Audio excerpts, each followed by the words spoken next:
అందరికీ నమస్కారం. హనుమంతుడి యొక్క మంత్రం గురించి ఈ రోజు మనం తెలుసుకోబోతున్నాం. దీనివల్ల కలిగే ప్రయోజనం కూడా తెలుసుకుందాం.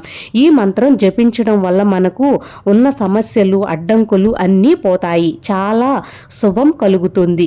అదేవిధంగా ఈ మంత్రం శనివారం లేదా మంగళవారం జపించడం మంచిది. ఈ మంత్రాన్ని 8 సార్లు లేకపోతే 11 సార్లు లేదంటే 108 సార్లు ఉచ్చరించడం మంచిది. మనకున్న సమస్యలు అన్నీ తొలగిపోవడమే కాదు, మనం చేయబోయే పనిలో ఎటువంటి ఆటంకాలు లేకుండా ఉండేటట్లు ఆయన మనకి ధైర్యాన్ని కల్పిస్తాడు. ఇటువంటి ఈ పంచముఖ మంత్రం చాలా శక్తివంతమైన మంత్రం.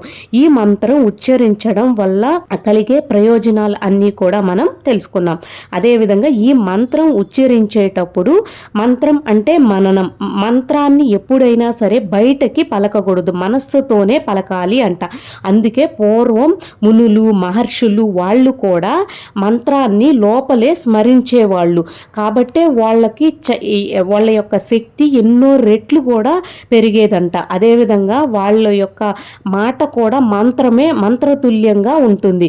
అందువల్లే వాళ్ళకి అంత పవర్స్ అవి కూడా వచ్చేది. కాబట్టి ఇటువంటి మంత్రాన్ని మనం జపించి మంచి ఫలితాలనైతే పొందుదాం. ఈ మంత్రాన్ని భక్తితో, శ్రద్ధతో పలకాలి. అప్పుడే మనకి అపారమైన శక్తి లభిస్తుంది.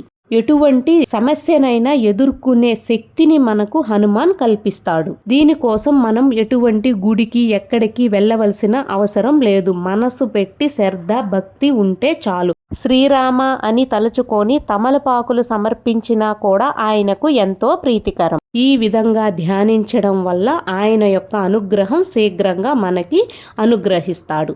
జై బోలో హనుమాన్.